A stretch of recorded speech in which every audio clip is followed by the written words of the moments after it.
Good evening, God evening to you. I hope that you had an absolutely amazing day. I hope that you made the most of your day. Listen, you guys know the routine by now. Grab a neighbor, snatch a friend, drag them on in, and we'll get right into the lesson. I'll give you about 10 seconds, 15 seconds to grab somebody. Okay, go ahead, 30, give you 30. To log on, tune in, and do all the amazing things that you do. And I will be right back. I was in the room just meditating, and I began to just think about all the things that have been on my heart to do.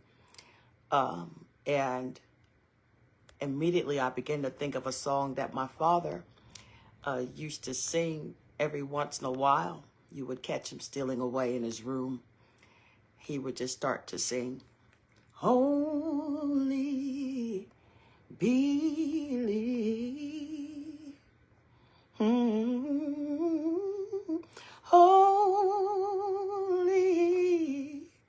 believe that all things are possible if you only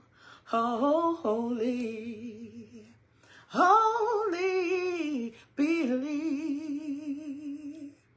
Ooh, only believe. Hey,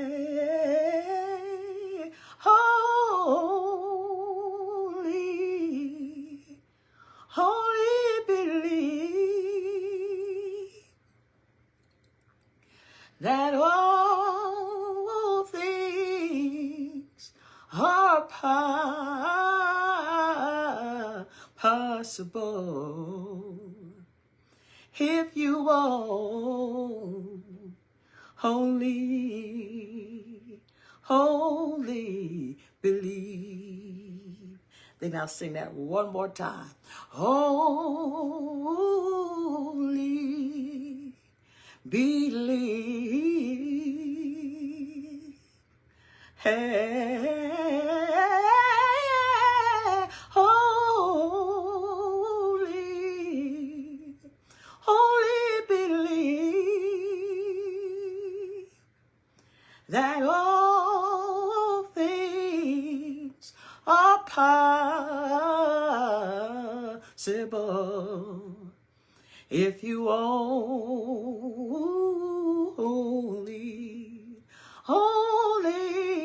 believe. Hey, hey, only believe. Hey, hey, only believe that all things, they are possible if you only believe. Again, big God bless you to everybody that is logged on, that is tuned in, those that I can't even see right now. If you're here, God bless you. I love you. I'm so grateful to have you here with me on this evening. Hope you shared with someone, invited somebody to sit in with you and just watch, listen as we break bread today. So today's topic is coming from the book of Ezra. I know it's not a popular book, but the book of Ezra. I happen to love Ezra. Ezra chapter 7. We're going to just look at a few verses. And the topic for today is the return. you're up next. The return, you're up next. I was just studying, and at the same time, while I was studying, I happened to be on a call. I was handling some business that I needed to handle. Thought of it in the middle of my study time. Oh, wow, I need to handle this. And so I went to make a phone call. And as I was waiting, and it looked like I was waiting forever. But as I began to wait, I started noticing that the difference in the time that I was having to wait. It would say, oh, there are several callers ahead of you. Oh, it's going to be about 10 minutes. Oh, it's going to be about 5 minutes. Oh, it's going to be about 4 minutes. And the countdown started. And then as I was reading, I happened to look up and I saw the message, you're up next. And it stuck. How am I going to use this? How do you want me to incorporate this into whatever it is that I needed to say for today? And on today, as I was just laying out, just resting in the presence of God, still recuperating from last week and all that transpired with that, it all started coming together for me. And so we're going to look at the book of Ezra, chapter 7. I'm going to be reading verses 10, 27, and 28, okay? So Ezra chapter 7, verses 10, 27, and 28. And it reads, for Ezra had prepared his heart to seek the law of the Lord, and to do it, and to teach in Israel statutes and judgments. I'm going to read that part again. For Ezra had prepared his heart to seek the law of God, the law of the Lord, rather, and to do it, and to teach in Israel statutes and judgments.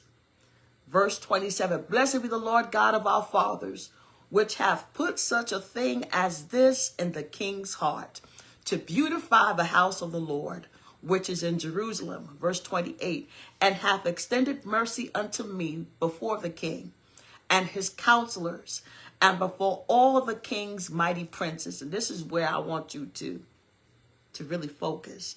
And I was strengthened as the hand of the Lord my God was upon me.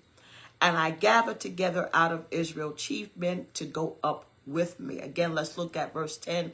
For Ezra had prepared his heart to seek the law of the Lord, and to do it, and to teach in Israel statutes and judgments. So I know that there's not a lot that is spoken of the priest, the scribe, and the revivalist named Ezra. He was a priest, he was a scribe, and he was a notable revivalist among Israel. He was also a contemporary of Nehemiah. We're going to talk about that a little bit later. And so that makes him one of the key figures of Israel and its history. At the time of this writing, Ezra has been deputized as a mandated reporter and a revivalist. He is charged to bring God's children back to not only their native land, but also to bring them back to true worship, authentic worship. I want you to consider this as we go forward, that Nehemiah's primary focus was the rebuilding of the physical wall, the physical barriers, physical protection. That was what his primary role was, right? That's what God put in his heart to do. Whereas Ezra's focus was their spiritual condition, the walls of their heart and their souls. I want you to understand that there was no rivalry between them, but they were in collaboration. And I made a note that when we are certain of our roles in the kingdom, that there is no fight among us. You only have fights when people are not really certain of or not satisfied with what God has given them to do. But these two great men, there were others, but these two notable men understood their roles. And so they were able to collaborate together. They were able to say, okay, your focus is the wall. Great. When you're done with that, we can start bringing them back.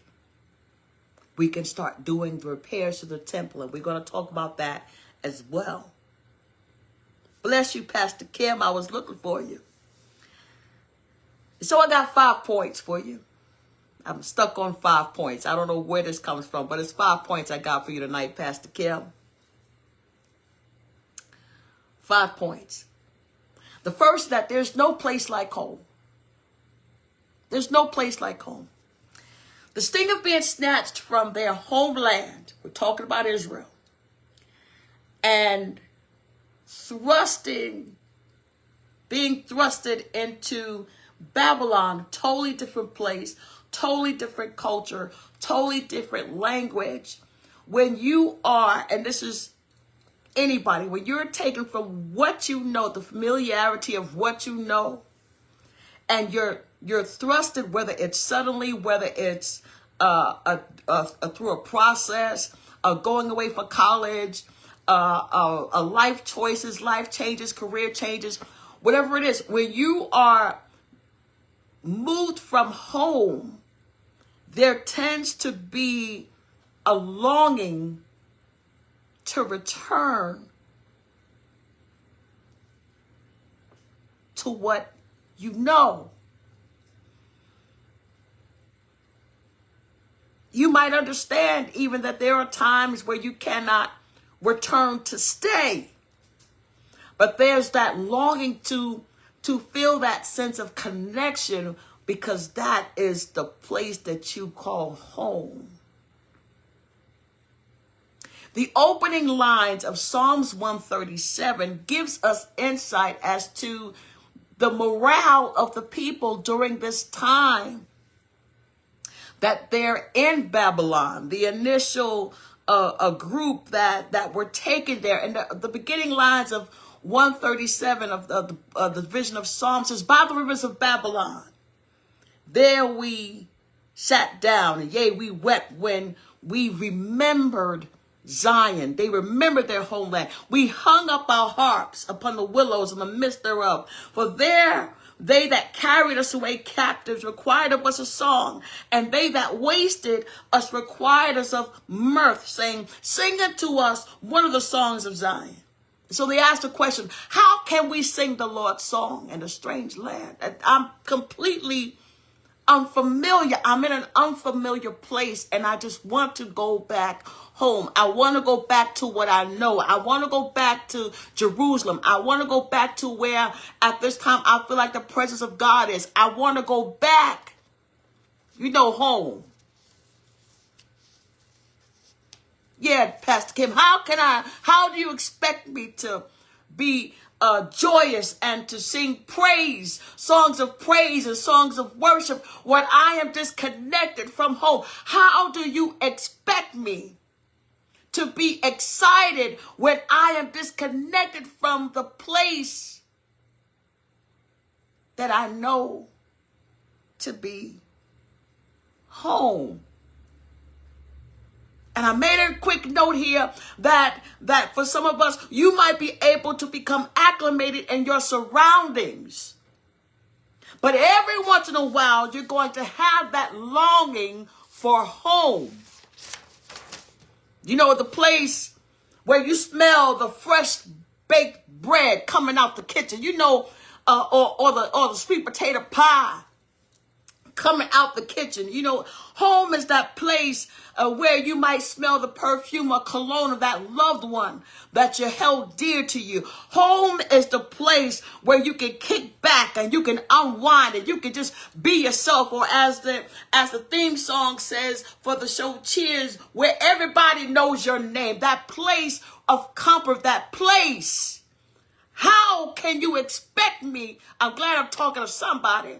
How do you expect me to feel like I'm welcomed when I don't even feel connected to where I am? I don't even see a source that reminds me of anything that I know. How can you expect me to do this? How can you expect me to just assimilate into a culture that I don't even understand, I don't even know? How can you expect me to go on? I feel like crying. How can you expect me to go on and act like everything is okay and I'm lost? I'm literally lost. I'm literally confused. I don't want to kick back. I don't want to laugh, because every time I begin to reminisce, my heart begins to get heavy. My heart begins to close in. I feel like my whole world is falling apart, because everything that I have been connected to, everything that I know, is seemingly snatched from me, and I can't find a reference point of comfort. There's no place. Bless you, Sister Kathy. There's no place like home. I could go, and I've been to a lot of places. I've seen a whole lot of faces. But there's no place to me like going on the corner and getting a bacon, egg, and cheese minus the eggs on that roll. Or a cup of coffee, light and sweet, with a cinnamon raisin bagel with cream cheese and jelly. There's no place like home. There's no place like the city that never sleeps. That's home for me. There's no place like Lincoln Center. There's no place. There's no place like home. When was the last time you felt at home? Not just a physical place. Because what makes home most feel like home are the people that are in it. So when is the last time you felt at home? And when you begin to, you begin, Pastor Kim, to feel totally disconnected. I just can't cope. I don't even know how to process. It took them time to even process life outside of home.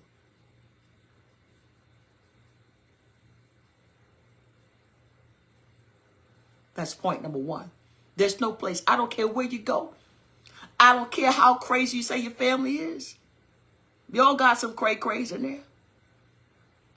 There's no place like home. There's no place like the place where you feel a genuine connection. There's no place like, for example, for me, being around the mothers of Zion that can just hug you. And in that hug gave you every bit of comfort that you might need. I remember the mother, Sister Kathy, Mother Malachi. I remember them. Mother Watts, I remember them. That could hug and embrace you in a way that made you feel connected, that made you feel at home. Sister Teresa could cook up something terrible. And in that meal, it just made you think of home and made you feel at home. There's no place like home. Point number 2.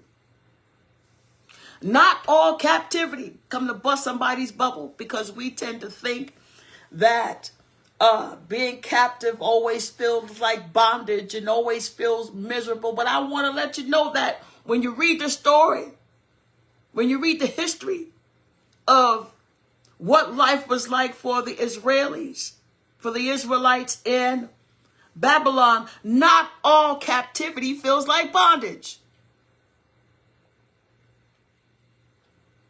Yeah, Dr. Simmons, there's no place like home. There's just no place like Charleston. There's no place like the Chuck. There's no place. There's no place like Charleston. No place in the world like it.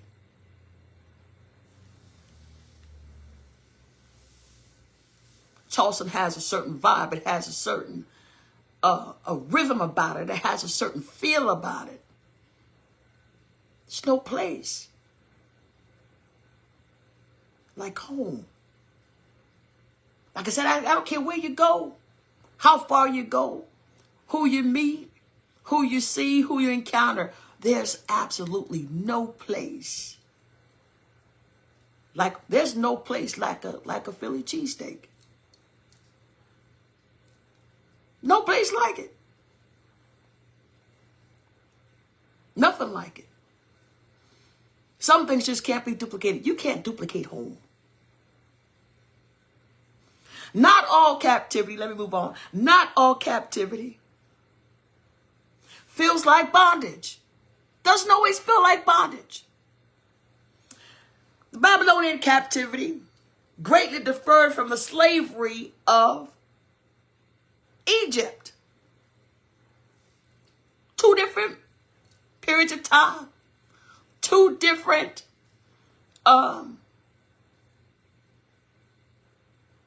overall feelings of captivity. I'll say it that way. Most exiles were relocated to an agricultural colony like Tel Aviv, right? They lived in brick houses with gardens and were generally not treated as slaves. So that right there gives you an indication that it was very different than Egypt. Egypt, they were treated like slaves. They worked like slaves. Babylon, they weren't treated like that. They weren't treated like slaves. It was understood that we're in a semi-autonomous community, but we just happen to be under Babylonian administration, Babylonian rule. So they're in charge, but we have some freedom. They were allowed to own land. They were allowed to own property. They were allowed to build homes. They were allowed to trade. And some even became successful businessmen, businesswomen. They became successful merchants because they understood the how to do business. Members of the royal family were even treated like high-class hostages because they were able to get the meals that came from the king's table. So they weren't even necessarily treated like slaves. They weren't treated like prisoners.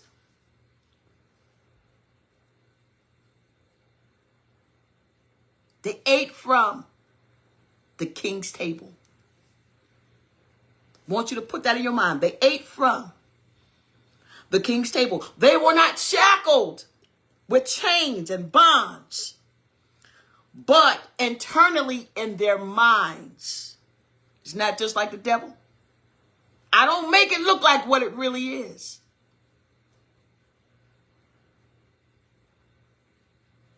But I get you right here. There was a subtle pressure on the Israelites to assimilate into their surroundings. What do you mean by that? Well, the Babylonian gods, their culture, their language. Some even changed their names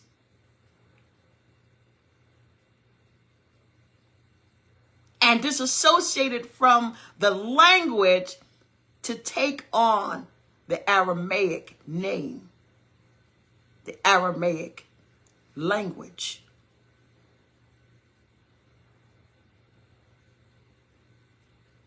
In other words, some of them lost their own identity. They ceased to identify with who they really were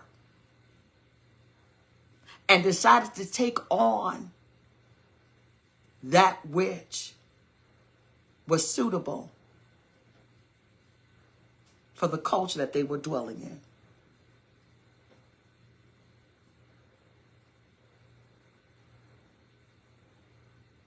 Being away from Jerusalem affected how they worshiped. Some took wives from Babylon.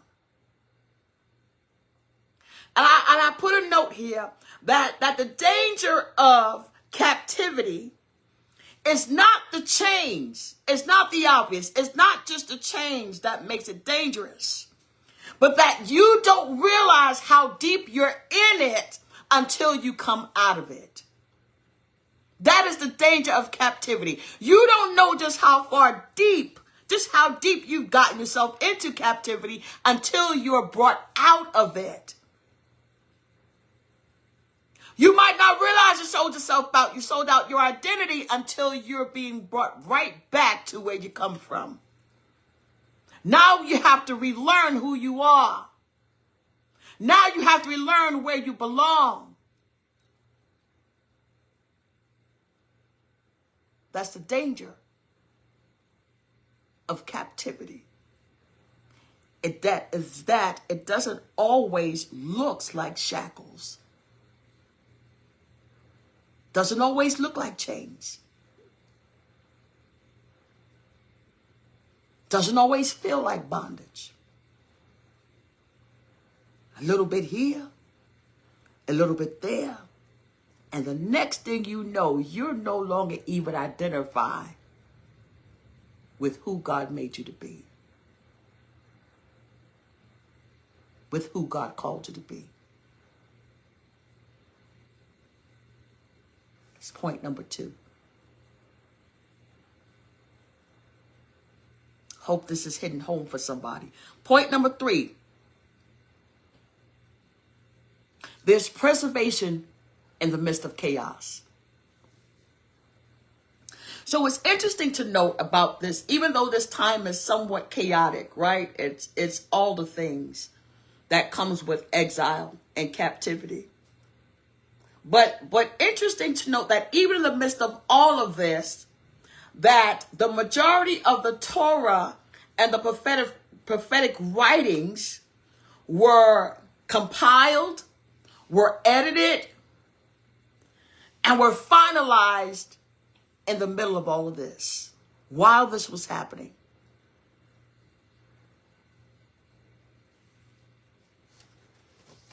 Isn't it amazing that during one of the most troubling times in the history of Israel, that God's plan was still being carried out? That it just struck me like you would not believe today when I began to really think about that. Even in the middle of all of this, God's plan was still being carried out. The word was still working. Prophets like Ezekiel were still speaking to encourage them that they were not forgotten, and that even though they might be suffering at the moment, that the tide would change and that restoration would become their portion. It wasn't going to be like this all the time. It looks ugly right now, in other words, but it's not going to remain like this always. I promise you, I know it looks ugly. And I know I'm talking to somebody. I know it looks ugly right now, but if you just hang in there, the tide is going to turn. He spoke words like that which is found in the valley of dry bones, right? Ezekiel chapter 37.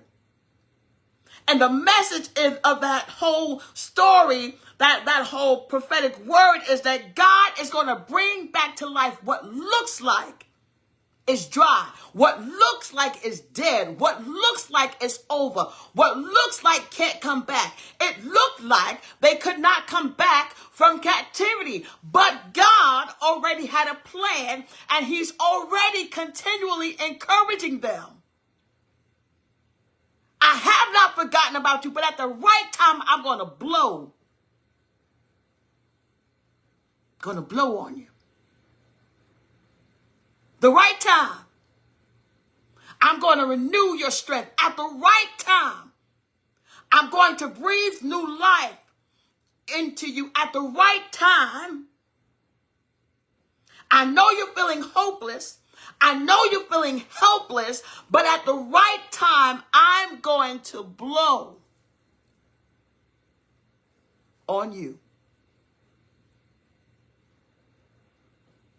I'm giving you the strength to endure this 70 years of captivity that they had to deal with. 70 years. Their disobedience cost them 7 years, 70 years. Not 7, but 70, 70 years. But after this time is passed, I'm going to restore you. Ezekiel chapter 11 and 19, God speaks to them and makes another promise to them that I'm going to take your stony hearts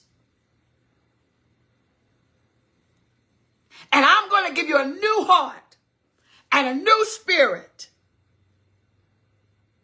And that new spirit and that new heart is going to enable you to live out the ways that I've designed for you to live. Ezekiel chapter 11 and verse 17 and 36 and 24. He makes a promise that you're not going to stay here, but I'm going to gather you up and bring you back home.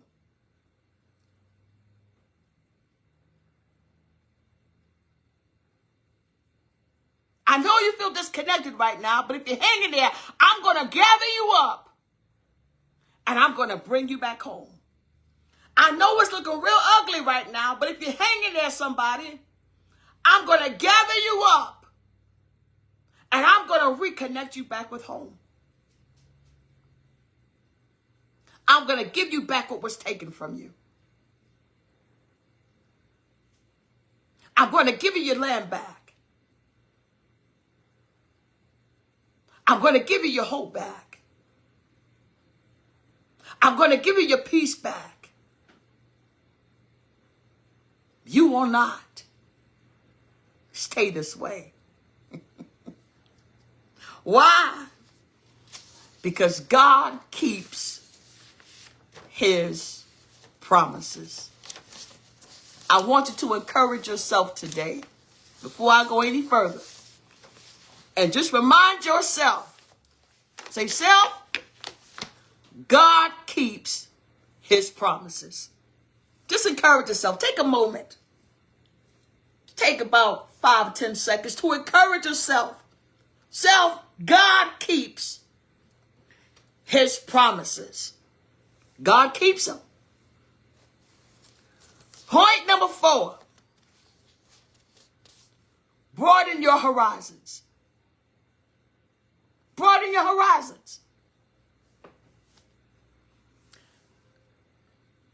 We don't always understand. Let me just start by saying this. We don't always understand why it is that God allows us to experience some of the things that we experience, the hardships, the disappointments, what looks like isolation. And we're going to talk about that as well. What looks like persecution, we don't always understand the why. We don't understand why we experience a lot of the things that we do, but many times it's to broaden our horizons, broaden our outlooks, broaden our perspectives about things. And I'm saying this because prior to the exile, Israel had this notion, this mindset that God only dwelt in Jerusalem.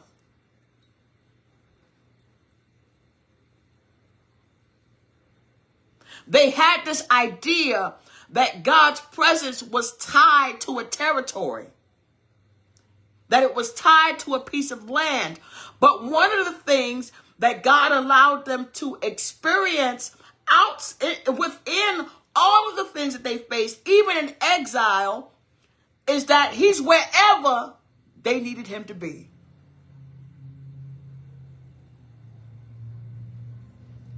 Ezekiel chapter 11 and verse 16, God begins to talk to them and assure them that his presence is not limited to Jerusalem. That he would be a sanctuary for them wherever they were. That's Ezekiel chapter 11, verse 16. I'm also reminded of Matthew chapter 18 and 20. Y'all know I'm a Bible person. For where 2 or 3 are gathered in my name, there I am in the midst of them. Wherever you are, it's not just limited to a sanctuary. Wherever there are people who remember him, wherever there are people that know his name, wherever you have agreement about who he is. It might be in the laundromat. It might be in a supermarket. It might be, bless you, sir, it might be in the field. It might be on a job. Wherever you 2 or 3 can just gather and agree, his presence will be there. If you and the Holy Ghost can agree, he will show up wherever his name is known. Whether you're up on a mountaintop or whether you're in the valley, if you know him, if you call him,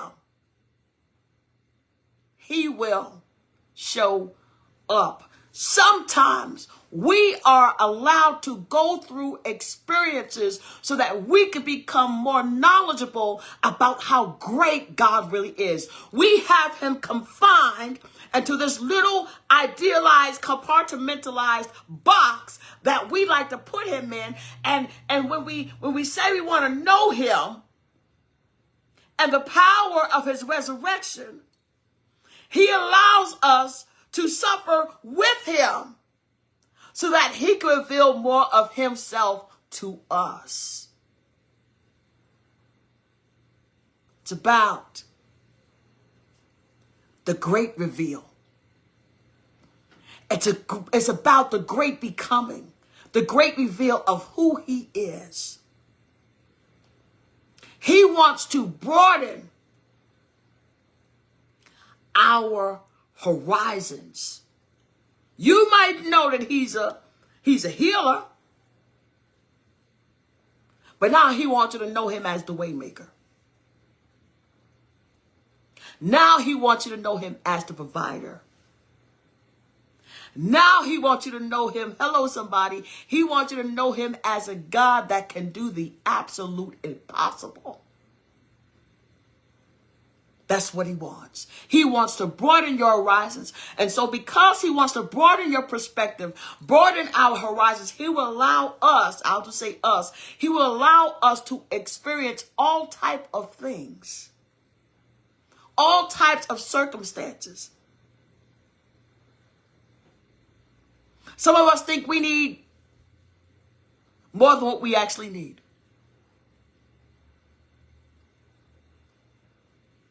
And so he will allow us to experience things to let us realize that he's all that we need. That when we have him, that when we pursue him, that when we rely on him, everything else that we need, he will add to us. If his presence is what you need, he'll add his presence there. If provision is what you need, he'll add it to you. Whatever it is that you need, he will add that to you. We're in Ezra chapter 7. Point number 5. He's at work. I know it's kind of closely related to what I said earlier, but we're going to pursue that just a little bit more. We're going to dig a little deeper into that. I wish somebody would believe when I say this, that even during the darkest time of your life, Pastor Kim, God is at work. While the Israelites were in exile, God was already preparing the way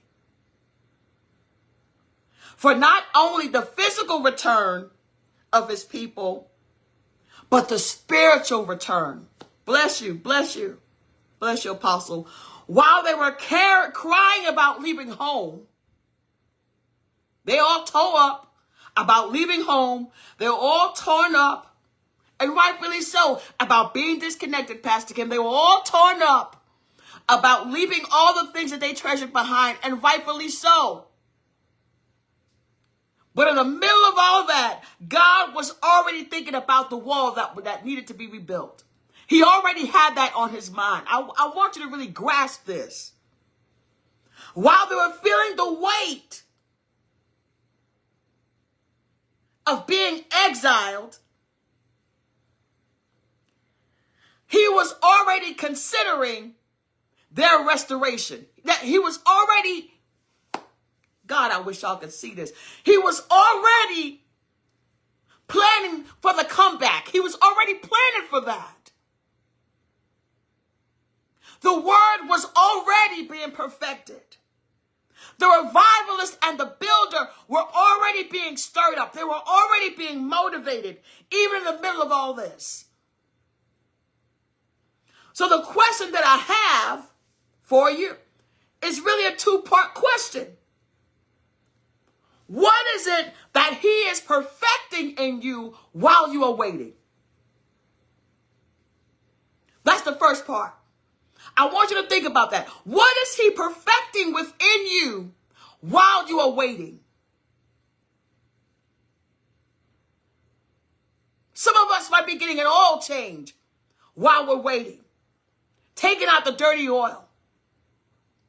Taking out what was used up. And let me pour some brand new oil into you. So what is it that he's doing while you are waiting?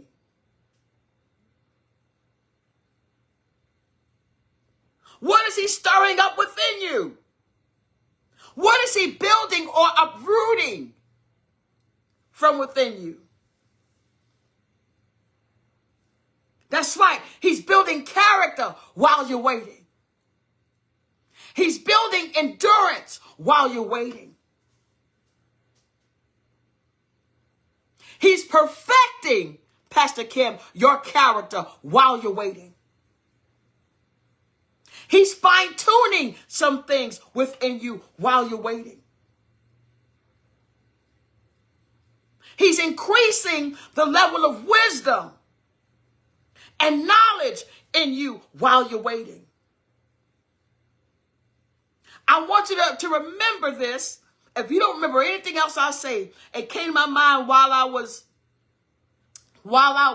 putting things together, that one of the most brilliant times in your life is not when everybody else sees what God has done. It's in the dark room. When film is being developed, it's not developed where everybody can see it.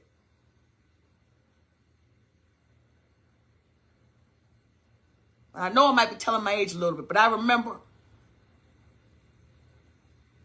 the instant cameras. I remember Polaroids. I remember when you had to take the film out and take it to CVS or Walmart, Walgreens. Walgreens and CVS was my favorite because I would always have coupons. And you would have to give them the film so that they could develop it. Well, if they didn't do that in the front, when everybody could see that, it would be taken to the dark room for processing.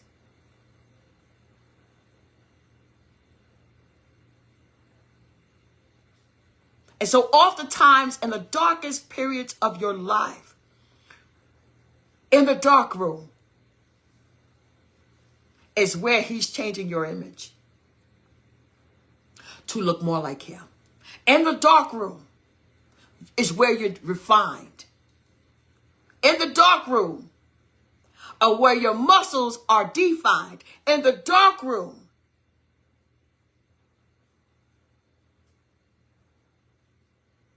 is where you learn patience. In the dark room is where you gather renewed hope. Yeah, with the red light. Or like those of us have done studio work, they put you in a studio and sometimes they will dim the lights. And you just have the studio lights up.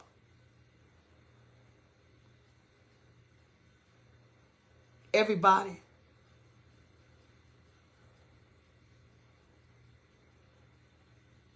doesn't need to see how you're developed. But just know that even in the darkest times, there is development happening. So that when you come back, when you are brought back, when you are brought for others to see, they can see how God has shifted you, how God has molded you, how God has developed you in the dark.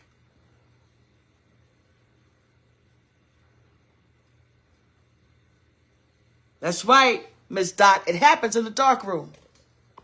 Don't happen in the light. Don't happen where everybody can see it. Everybody don't know that. They don't know your experience. They don't know that oftentimes after you sang and you played Pastor Kim, you've wrecked the organ. They don't know how a lot of times you're ministering to them, preaching to them, preachers. And meanwhile, you need somebody to speak into you. They don't know that. But in the dark room is where you find comfort. In the dark room is where you begin to rely on and reflect on the Lord is my shepherd, I shall not want. He maketh me to lie down in green pastures. He leadeth me beside the still waters. You begin to reflect on that where? In the dark room.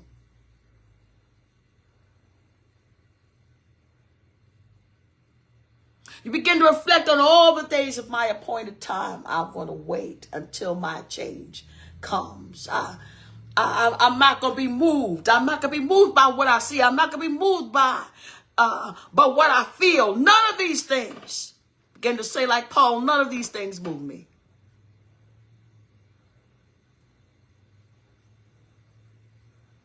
It's in the dark room, Miss Dot, where you realize that you are strengthened.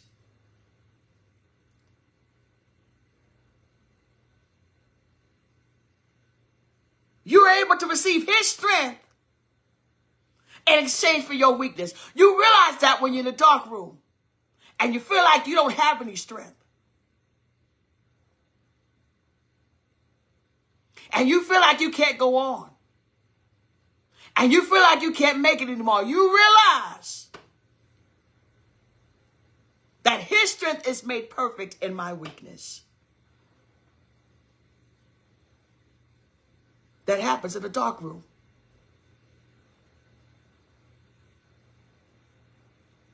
You begin to reflect on some of the words that Jesus said. If I was hungry, I wouldn't tell anybody.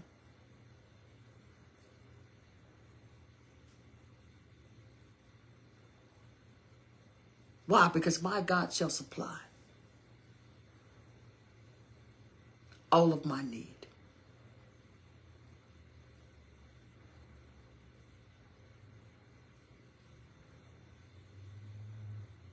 Begin to reflect on he that dwells in the secret place of the Most High shall abide under the shadow of the Almighty. You begin to reflect on that. Where? In the dark room. It's not where everybody sees that. They don't see the lions you had to fight. They don't see the bears you had to fight. They don't always see the times you cried.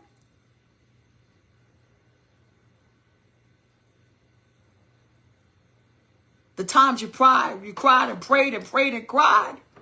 They don't always see that. When you come out, all they see is strength. Why? Because while you were in the dark room, strength came to you.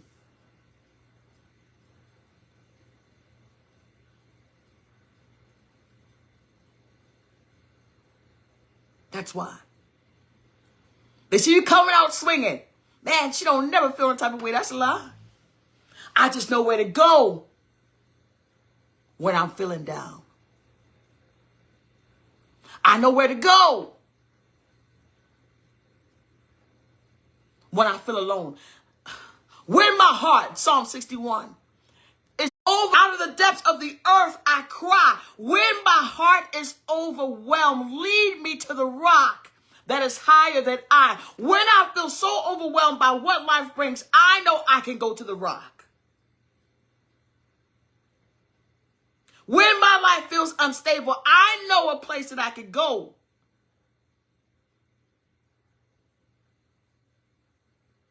That even if I find myself drowning, that he will lift me up out of the miry clay and set my feet upon the rock. That's the word. I can rely on his word. Even if I'm in the dark room, he's going to bring me out. Many are the afflictions of the righteous, but the Lord shall deliver us out of them all. I remember that. I rely on that while I'm in the dark room. So when you see me again, I don't look like the fire that I've been in. I don't look like the mess I've been in. I don't look like the struggle I've dealt with. I don't look like, hello, Pastor Kim, I don't look like that. I don't even smell like that. I don't smell like the muck. I don't smell like the mire that my feet were in. Because he developed me while I was in the dark room. While you're in the dark room. Don't despise the dark room. I know it looks pretty to be in the light, but don't despise the dark room. Your growth and development happens in the dark room, in the dark places. Not on the mountaintop, but in the valley. That's where you grow. That's where you learn. That's where you develop. That's where you fine tune. That's when you get the sludge out of you.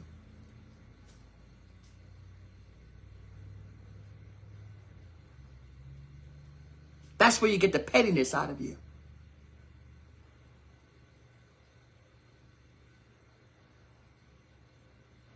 That's where you learn to laugh when you feel like crying. The dark room.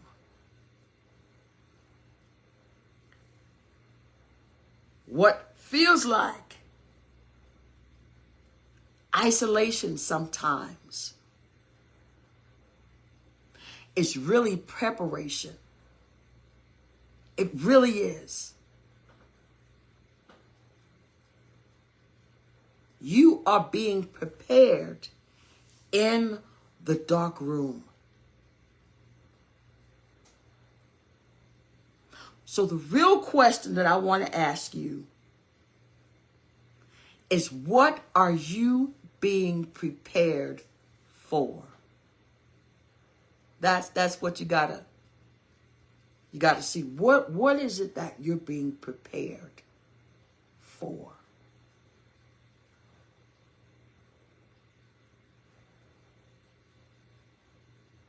Some of us have been through quite a bit this year alone. It looks like, probably feels like you've been living in the dark room.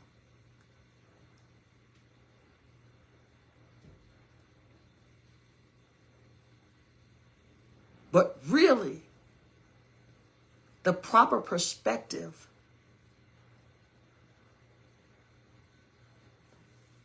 is to analyze what it is that you're being prepared for.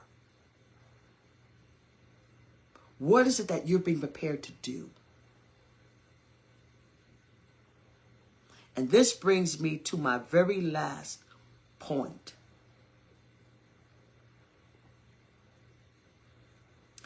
And that is true revival. I know I said 5 points, but I got to throw this bonus in. Okay, so you got 5 points in the bonus. We're in the bonus round now. Okay? So many have equated revival as being an event, when in actuality, it's a process. I'm going to say that again. Many people have equated revival as being an event. We're going to throw a revival. And everything that God is going to do is going to be within those 3 days. But revival is really an event. It's not really an event, rather, but it's a process. It's not an event, it's a process. It's not an event, it's a process. It's a process, it's a process. So let's talk about the process as defined in the book of Ezra. Okay? So in Ezra chapter 3, the first thing that happened is that the worship was restored. Yeah, Miss Dot, that question just kind of blew me for a good minute. Like, what is it that we're being prepared for? Because you are being prepared for something. We're being prepared for something. We're being prepared to do something. And for many of us, I'm going to just throw it out there. For many of us, it's to bring back the true sense of what revival looks like. Which is why I have to go here. This is why this whole topic is about the return. I had to go through all that to talk about the return. After returning from the exile, Zerubbabel and Jeshua led the people to first rebuild the altars so that they could offer proper sacrifices. That's the very first thing that was done.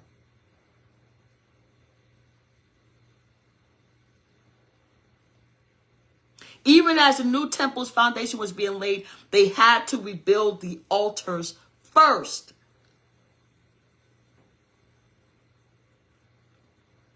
Before we rebuild the brand, before we rebuild all these other things, before we rebuild our social media pages, we want to make sure that we rebuild the altar first. Rebuild that place where you offer sacrifices. Rebuild the place where you worship. Rebuild the place. Reconnect with the place.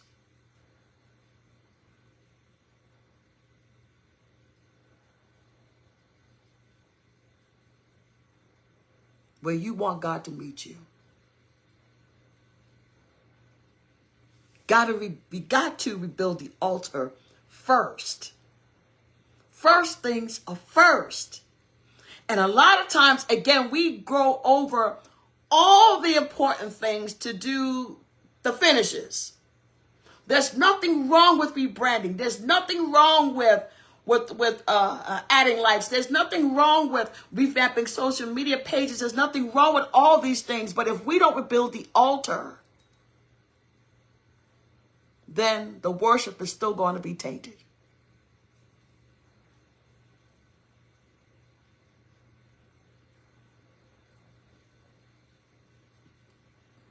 Still going to spill over our impurities.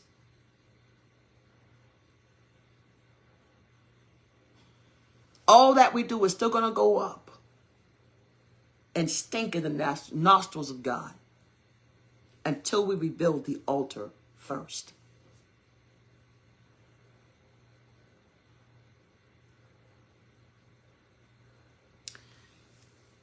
Ezra chapter 7. Ezra gets permission to bring the sacred vessels and the resources that he would need to teach the people the law, the statutes. He begins to bring them to the temple.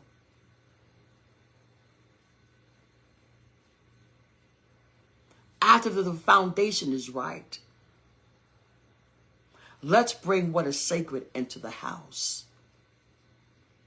What do you need to add? What do you need to bring that is not going to bring glory to you, but is going to edify God's house, edify his people, help build up his people? What do you have to bring? I got some assessment questions for us. What are we going to bring?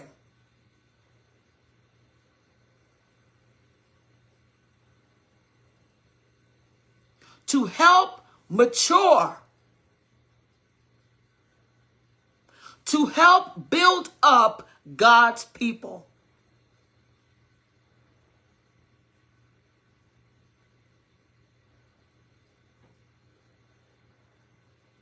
What are you going to bring?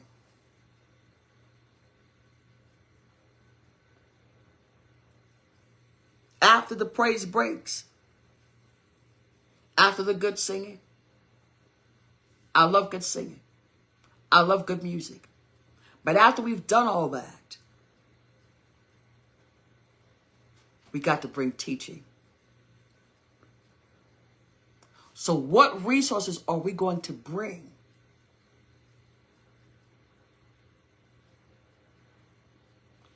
That is going to edify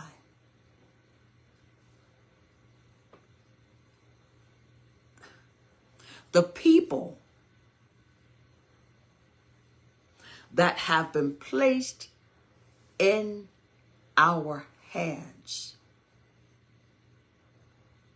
to shepherd, to guide, to teach, to preach to build up. What are we going to bring? What vessels? What resources?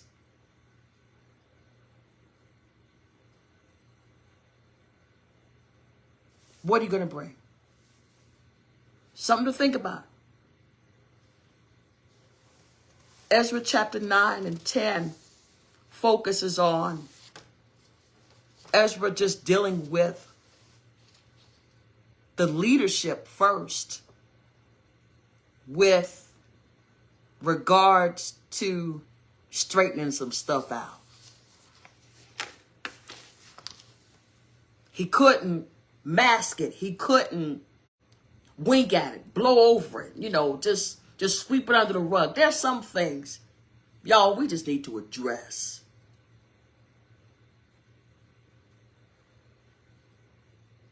We just need to talk it out. We need to have some conversations about. We need to get things in order.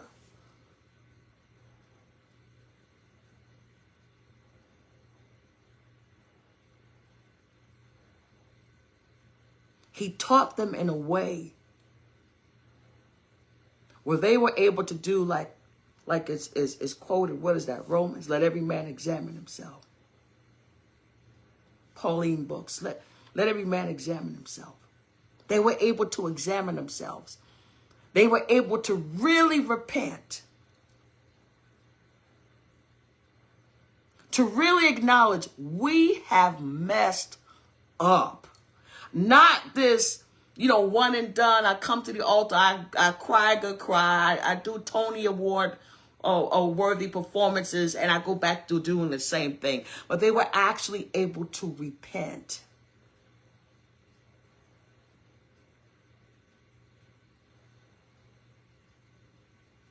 And we don't want to just try to hide this anymore. We don't want to try to sweep this up or just ignore it and act like it's not what it is.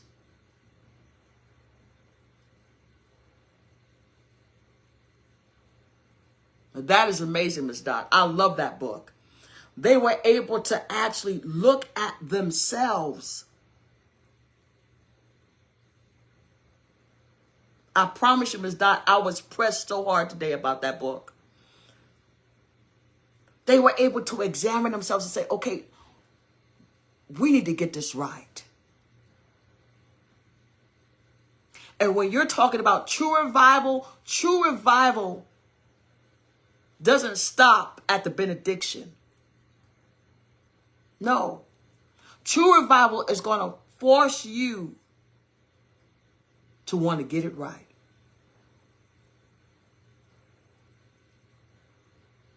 They realized they didn't want to lead folks astray. They didn't want to continue like this.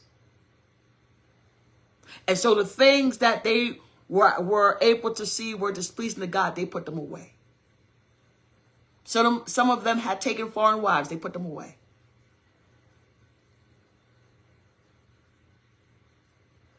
Because I don't want to keep her and reject God. So they put her away. They put them away.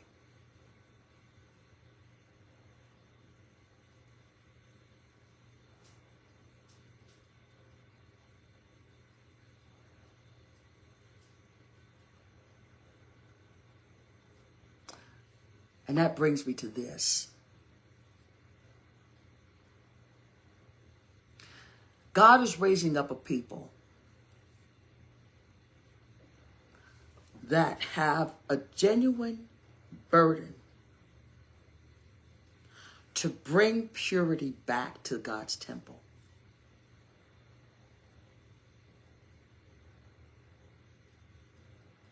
I'm not talking about the motivation that stems from eating a pork chop sandwich late at night, about 2 a.m.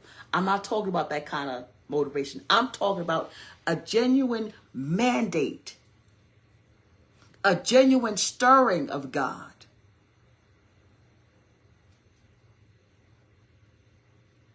To want to disciple his people.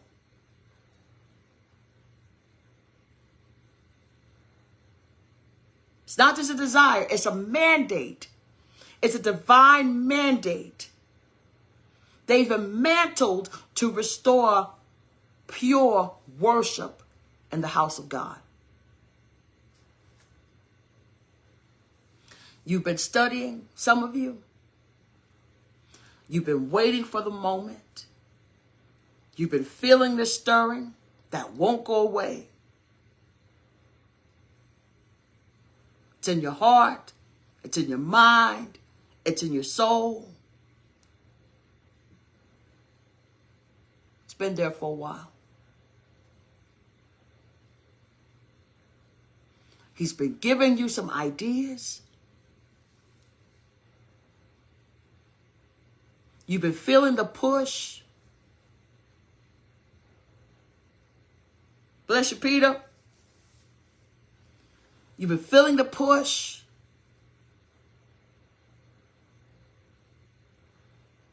And every time you say, okay, I'm not going, it's not time yet. You try to push back and it won't go away. Trying to run away from it, it won't go anywhere. I want to talk to you. I want to talk to you that says, I'm not T. Renee Glenn. I'm not, these big folks. I that's not who I am. I'm just, I just stay in my lane. I want to talk to you. I want to talk to you today.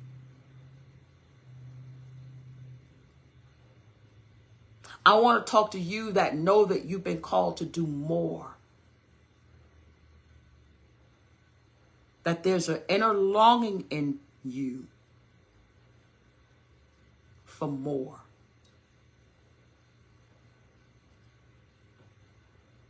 that you want to see God do more. Yeah. Pure worship. Genuine worship. Not just a good song and a dance. You really want to see God move. You really want to see lives changed.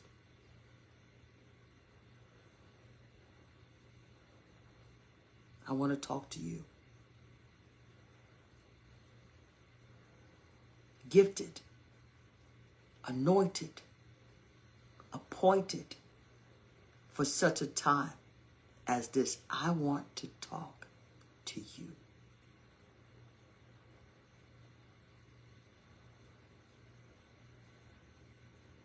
And I want you to know that as we close out this chapter of 2025, that I see you like a baseball player. This is the image that came to my mind when I thought about this topic. I see you as a baseball player in the pit, swinging the bat. That is up next. You're about to be called, and so you know that. So you're in the pit practicing.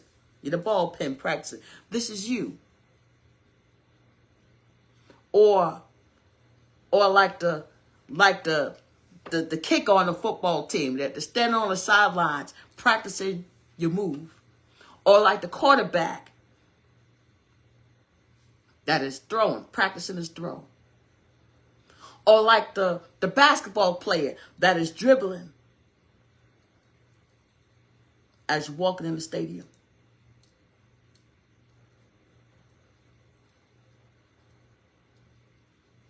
You're not just practicing for nothing. You have not been in the dark room for nothing. You have not been prepared and preparing for nothing. But you, my friend, my brother, my sister, a lot of things. But I want you to know that it's going to be for you the year of unveiling.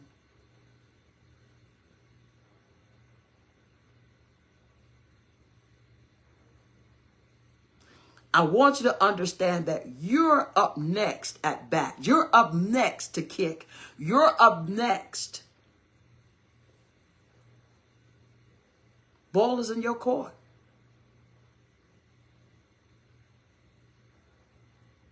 You're the one that's been chosen. It's you. It's you. You're the one that he's looking for. It's you.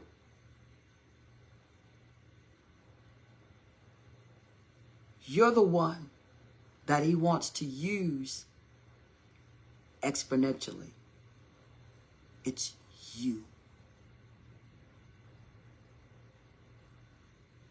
It's you.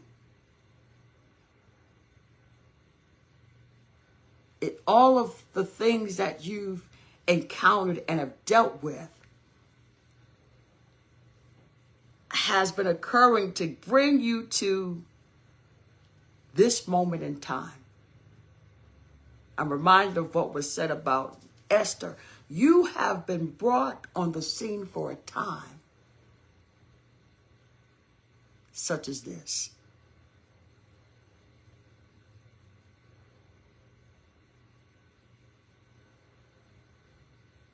You're not just another name. You're not just somebody on the sidelines. That's not who God made you to be.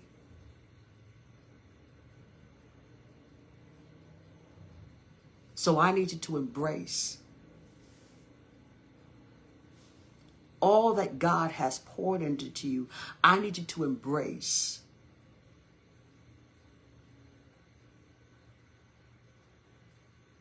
For somebody, I see it like oil just being poured on the top of your head. You've been anointed for this. You've been appointed for this. So embrace everything that comes with this. It is truly your time. You will not be able to hide. You will not be able to, even if you try, because I already know who I'm talking to, you're not going to be able to you're not going to be able to hide if you try. You're going to be singled out because it's time. You can no longer be comfortable being a bench warmer. You can no longer be comfortable just sitting on the sidelines. He's not going to allow it anymore because it's your time. It's your time. It is truly your time. Again, this is going to be 2026. For you, it's going to be a year of unveiling.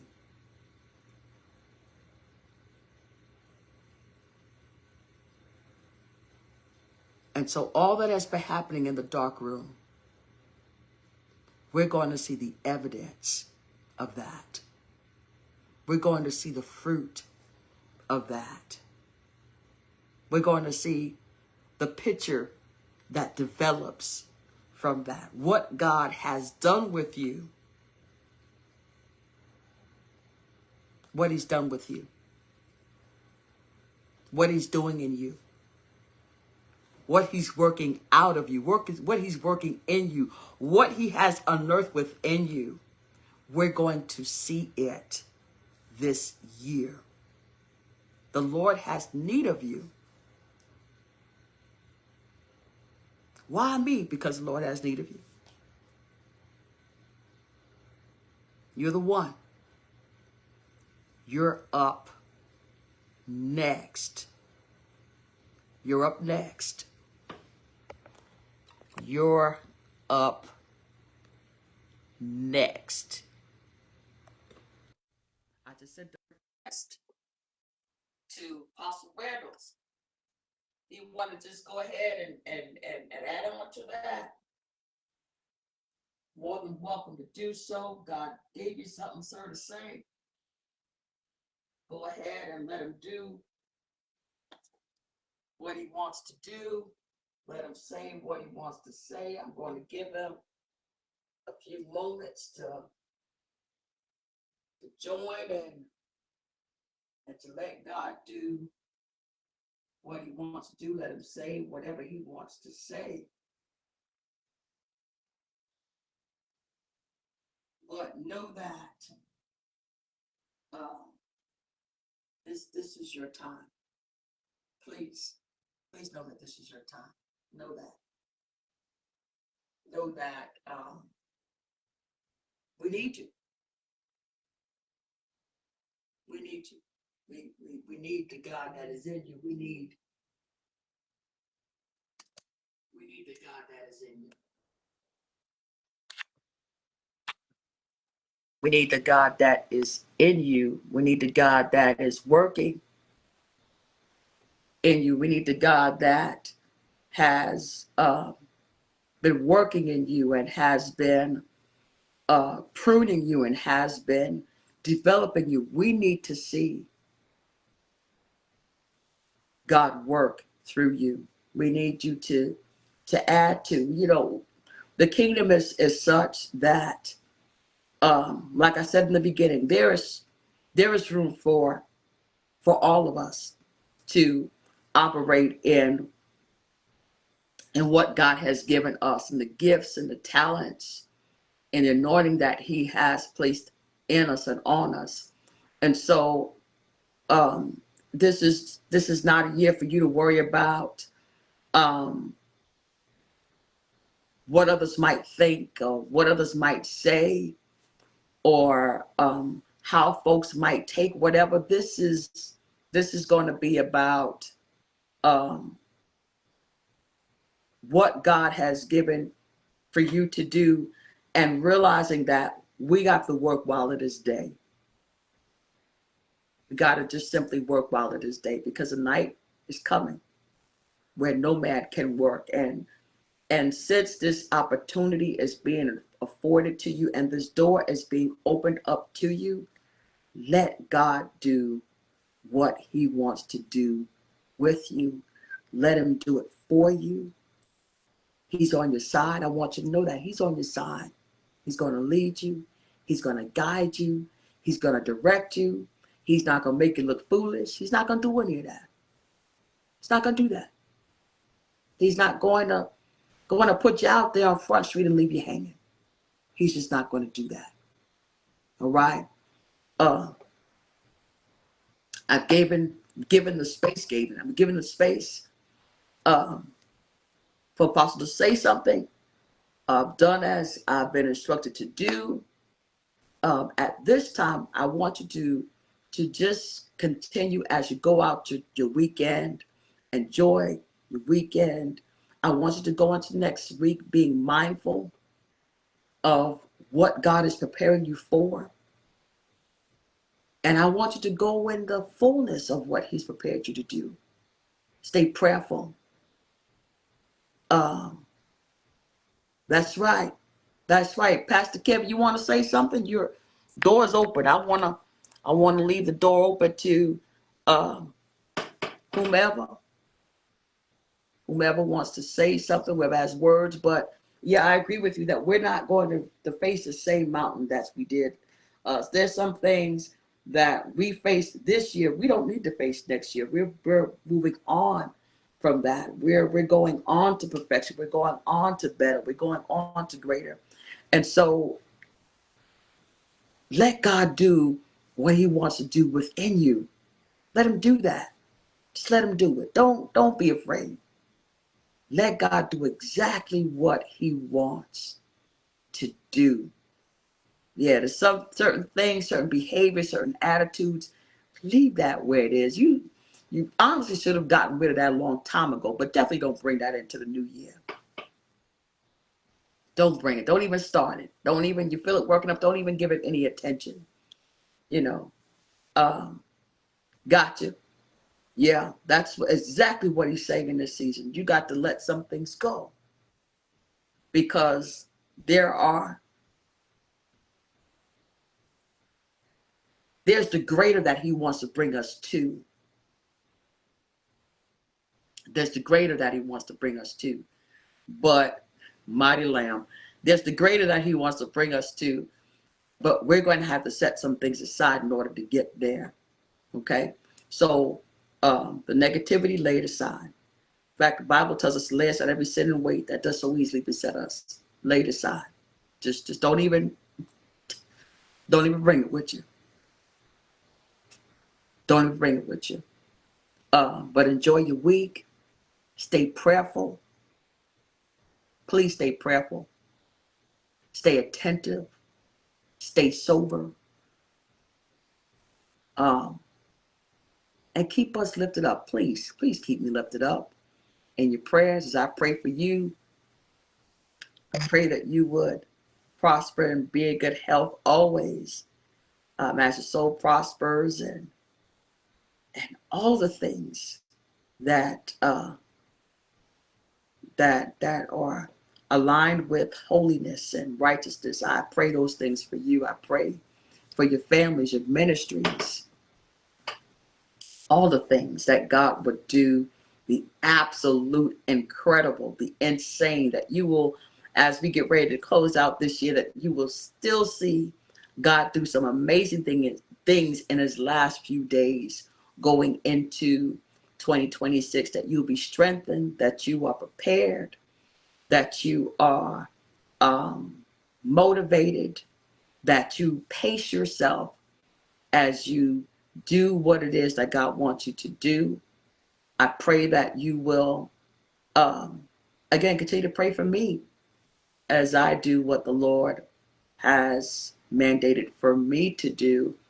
Not only myself and HD, Higher Dimension, but also a Spiritual House of Praise. Remember that ministry in your prayers. Remember Kingdom Builders International Fellowship of Churches. Remember that uh, kingdom assignment in your prayers, that God will have his way even in that, that God will align all the things that are needed, that God will help that assignment to be what he wanted to be, that it will be effective. Pray for us as leaders of this assignment. Apostle Randalls and myself, pray for us that God will continue to keep us focused as we continue to carry out what he's asked us to carry out.